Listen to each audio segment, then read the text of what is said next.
জুলাই বিপ্লব একক কারো সম্পদ নয়।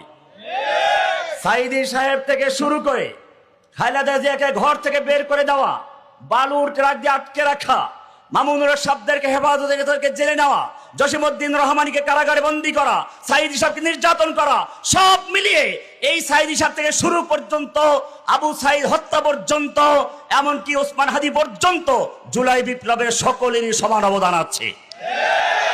ফেরাউন তার ভূখণ্ডের একচ্ছত্র ক্ষমতার মালিক বনে গিয়েছিল, আমাদের ফ্যাসিস্ট সেই একই ক্ষমতার মালিক বনে গিয়েছিল। সে তার দেশের জনগণকে বিভিন্ন দলে দলে বিভক্ত করে পরস্পরে লাগিয়ে রাখে। কেউ রাজাকার, কেউ অমুক, কেউ রাজাকারের নাতিপুতি, এরকম ভাবে কেউ জঙ্গি বিভক্ত করে রাখে। সেই মুহূর্তে আল্লাহ সুবহানাহু ওয়া তাআলা দল মত নির্বিশেষে স্কুল, কলেজ, মাদ্রাসা, কওমি, আলিয়া, এমনকি ইংলিশ মিডিয়াম মাদ্রাসা স্কুলগুলোর ছাত্র পর্যন্ত রাস্তায় বেরিয়ে এসেছিল এই ফ্যাসিস্ট হাসিনাকে এদেশ থেকে তাড়ানোর জন্য।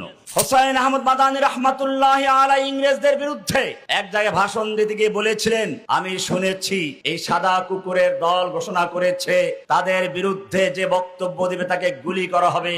আমি মাদানী হাজির হয়েছি, করো গুলি, এই বলে তিনি শেরওয়ানির বুতাম ছেড়ে দিয়েছিলেন। করো গুলি বলে যে হুঙ্কার দিয়েছিলেন, সে সময় ইংরেজদের বন্দুকগুলো হাত থেকে সব ঝরঝর করে পড়ে গিয়েছিল। আবু সাইদের সেই সম্প্রসারিত হাত দেখে আমার সেই কথাই মনে হয়েছিল। এ পর্যায়ে গুরুত্বপূর্ণ সংক্ষিপ্ত বক্তব্য নিয়ে আসছেন আজকের এই অনুষ্ঠানের অন্যতম গুরুত্বপূর্ণ অতিথি, বিদগ্ধ আলেমে দ্বীন, মজদুম আলেমে দ্বীন। জুলাই বিপ্লব পরবর্তী সময়ে আমরা যাকে আমাদের মাঝে ফিরে পেয়েছি, আমাদের নয়নমণি শাইখুত তাওহীদ, তাওহীদের মুয়াজ্জিন শাইখুনা জসিমউদ্দিন রহমানী হাফিজাহুল্লাহ। আসসালামু আলাইকুম ওয়া রাহমাতুল্লাহি ওয়া বারাকাতুহু। পৃথিবীর বুকে যখনই কোনো জালিম, অত্যাচারী, ফ্যাসিস্ট জগদ্দল পাথর হয়ে বসে পড়ে, তখনই আল্লাহ সুবহানাহু ওয়া তাআলা একদল আবাবিল পাঠিয়ে দেন তাকে দমন করার জন্য। ফেরাউনদের চরিত্র যুগে যুগে একই। আল্লাহ সুবহানাহু ওয়া তাআলা ইরশাদ করেছেন, ইন্না ফিরআউনা আলা ফিল আরদ। ফেরাউন তার ভূখণ্ডের একচ্ছত্র ক্ষমতার মালিক বনে গিয়েছিল, আমাদের ফ্যাসিস্ট সেই একই ক্ষমতার মালিক বনে গিয়েছিল। দ্বিতীয় নম্বর চরিত্র, ওয়াজআলা আহলাহা শিয়াআ। সে তার দেশের জনগণকে বিভিন্ন দলে দলে বিভক্ত করে পরস্পরে লাগিয়ে রাখে। কেউ রাজাকার, কেউ অমুক, কেউ রাজাকারের নাতিপুতি, এরকম ভাবে কেউ জঙ্গি বিভক্ত করে রাখে। এরপরে আল্লাহ সুবহানাহু ওয়া তাআলা ইরশাদ করেছেন, ইয়াস্তাদঈফু তাইফাতাম মিনহুম। এক দলকে দুর্বল করে রাখে। এগুলো ফেরাউনদের চরিত্র, যুগে যুগে ছিল। আমাদের ফ্যাসিস্ট ফেরাউন, লেডি ফেরাউনও ছিল। সেই মুহূর্তে আল্লাহ সুবহানাহু ওয়া তাআলা দল মত নির্বিশেষে স্কুল, কলেজ, মাদ্রাসা, কওমি, আলিয়া, এমনকি ইংলিশ মিডিয়াম মাদ্রাসা স্কুলগুলোর ছাত্র পর্যন্ত রাস্তায় বেরিয়ে এসেছিল এই ফ্যাসিস্ট হাসিনাকে এদেশ থেকে তাড়ানোর জন্য। আপনারা জানেন, হোসাইন আহমদ মাদানী রাহমাতুল্লাহ আলাইহি ইংরেজদের বিরুদ্ধে এক জায়গায় ভাষণ দিতে গিয়ে বলেছিলেন, আমি শুনেছি এই সাদা কুকুরের দল ঘোষণা করেছে তাদের বিরুদ্ধে যে বক্তব্য দিবে তাকে গুলি করা হবে। আমি মাদানী হাজির হয়েছি, করো গুলি, এই বলে তিনি শেরওয়ানির বুতাম ছেড়ে দিয়েছিলেন। করো গুলি বলে যে হুঙ্কার দিয়েছিলেন, সে সময় ইংরেজদের বন্দুকগুলো হাত থেকে সব ঝরঝর করে পড়ে গিয়েছিল। আবু সাইদের সেই সম্প্রসারিত হাত দেখে আমার সেই কথাই মনে হয়েছিল। আমি কারাগারে দীর্ঘদিন থেকেছি, সেখানে বিএনপির অনেক নেতাদেরকে অসহায় অবস্থায় দেখেছি। আমি নাম বলতে যাচ্ছি না, নাম বললে হয়তো তাদেরকে আবার বিভিন্ন কালারিং করবে। বিএনপির নেতাদের পায়ে বেরি পরানোর অবস্থায় গিয়েছে, কাউকে নির্জন বাসা রাখা হয়েছে, বাথরুম পর্যন্ত সেখানে ক্যামেরা লাগানো ছিল। আমার সঙ্গে নির্জন বাসে কয়েকজন ছিল, জামাতের নেতাদের সঙ্গে ছিলাম। নিজামী সাহেব থেকে শুরু করে বর্তমান গোলাম পরোয়ার সাহেব বলেন, ইমাম আজহার সাহেব বলেন, তাদের সঙ্গে আমি একাত্রে কারাগারে ছিলাম। এমনি ভাবে শিবিরের ছাত্ররা, হেফাজতের নেতারা, মামুনুল হক সাহেব আমার সাথে একসাথেই ছিলেন। এই জন্য আমি বলবো, জুলাই বিপ্লব একক কারো সম্পদ নয়। সাইদি সাহেব থেকে শুরু করে খালেদা জিয়াকে ঘর থেকে বের করে দেওয়া, বালুর ট্রাক দিয়ে আটকে রাখা, মামুনুর সাহেবদেরকে হেফাজতে জেলে নেওয়া, জসিমউদ্দিন রহমানীকে কারাগারে বন্দী করা, সাইদি সাহেবকে নির্যাতন করা, সব মিলিয়ে এই সাইদি সাহেব থেকে শুরু পর্যন্ত, আবু সাইদ হত্যা পর্যন্ত, এমনকি ওসমান হাদি পর্যন্ত জুলাই বিপ্লবের সকলেরই সমান অবদান আছে। ভাইয়েরা আমার, মনে রাখবেন, ঐক্য ভাঙ্গার জন্য সব সময় চেষ্টা করা হয়ে থাকে, শয়তানরা ষড়যন্ত্র করতেই থাকে। ওরা মাঝে মধ্যে আমাদের শক্তি ঐক্যকে পরীক্ষা করে।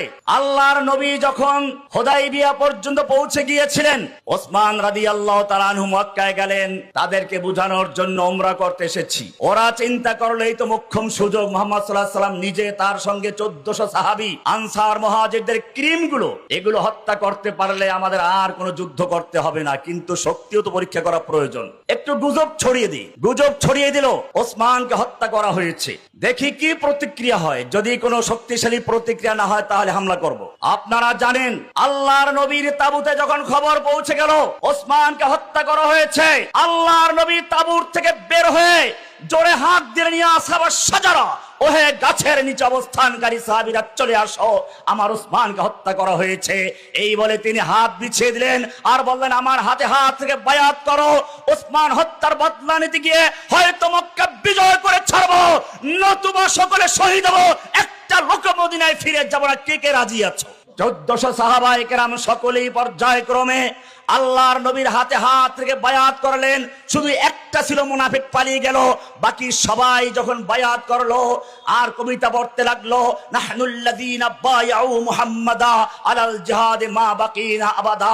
আমরা সে জাতি যারা আল্লাহর নবী মুহাম্মাদের হাতে হাত থেকে বায়াত করেছি, আমাদের দেহের সঙ্গে রূহ থাকা পর্যন্ত আমরা পিছপা হব না, নীরব হব না, নিস্তব্ধ হব না, আমরা মদিনা ফিরে যাব না। এই খবর যখন ছড়িয়ে গেল মক্কায় ওদের হৃদকম্পন শুরু হয়ে গেল। এবারে তারা ওসমানকে সহ ফেরত আসলো, চুক্তি হলো। শুধু এই খবর মক্কা পর্যন্ত নয়, জসিমউদ্দিন রহমানী বলে থাকে এই খবর 7 আসমান ভেদ করে, লৌহ কলম ছেদ করে আল্লাহর আরশ পর্যন্ত পৌঁছে গিয়েছিল। আরশ থেকে ঘোষণা হলো লাকাদ রাদিয়াল্লাহু আনিল মুমিনিনা ইয ইউবাইউনাকা তাহতা শাজারা। গাছের নিচে বসে যারা সেদিন আল্লাহর নবীর হাতে হাত থেকে বায়াত করেছিল, আল্লাহ তাদের প্রতি সন্তুষ্ট হয়েছেন। শুধু সন্তুষ্ট না, এরপর আল্লাহ আর একটু সামনে গিয়ে বলেছেন ইন্নাল্লাযীনা ইউবাইউনাকা তাহতা শাজারা, হে নবী আপনার হাতে হাত থেকে যারা বায়াত করেছিল তারা সেদিন আপনার হাতে হাত থেকে বায়াত করে নাই, সরাসরি আল্লাহর হাতে হাত থেকে বায়াত করেছে। ইয়াদুল্লাহি ফাওকা আইদিহিম, তাদের হাতের উপরে স্বয়ং আল্লাহর হাত ছিল। আমি কেন এই ঘটনা বললাম? মক্কার লোকেরা যেমন গুজব ছড়িয়ে দিয়ে সাহাবীদের ঈমানের পরীক্ষা নিয়েছিল, আমাদের সেই ফ্যাসিস্ট হাসিনা এই বাংলাদেশে মাঝে মধ্যে গুজব ছড়িয়ে দিয়ে ভেঙচি মেরে এই বাংলার তাওহীদি জনতার শক্তিকে পরীক্ষা করতে চায়। ও আমার জাতি, আমরা কি হাসিনার ফ্যাসিস্ট হাসিনার সেই কুচক্রী লোকদের খপ্পরে পড়ে নিজেরা পরস্পরে মারামারি করব, হানাহানি করব, বিচ্ছিন্ন হব, নাকি ঐক্যবদ্ধ হয়ে এক ইমামের নেতৃত্বে, এক নেতার নেতৃত্বে বাংলাদেশের স্বাধীনতা, সার্বভৌমত্ব, ইসলামকে রক্ষা করার জন্য ঐক্যবদ্ধ হয়ে সেই সাহাবীদের মতো ঐক্যবদ্ধ হতে পারবো ইনশাআল্লাহ? ভাইয়েরা আমার, ভেঙচি মারবে মাঝে মধ্যে এদের কুচক্রী মহল ঢুকিয়ে দেওয়া হচ্ছে।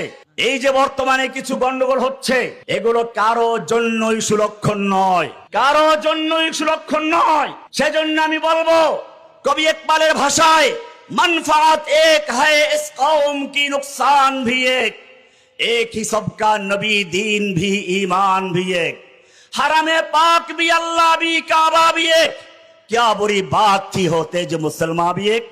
আসুন, যেভাবে জুলাই আগস্টে স্কুল কলেজ মাদ্রাসা, জনতা ওলামা, ইংলিশ মিডিয়াম কি কওমি মাদ্রাসা, আলিয়া কি কওমি, সব ভেদাভেদ ভুলে গিয়ে মাঠে অবতীর্ণ হয়ে অভিন্ন শত্রুর মোকাবেলা করেছিলাম, ইনশাআল্লাহ আবার যদি ঐক্যবদ্ধ ভাবে সেরকম প্রস্তুত থাকি, কোন শক্তি আমাদের মোকাবেলা করতে পারবে ইনশাআল্লাহ। আল্লাহ সুবহানাহু ওয়া তাআলা আমাদের সকলকে তৌফিক দান করুন, আমিন।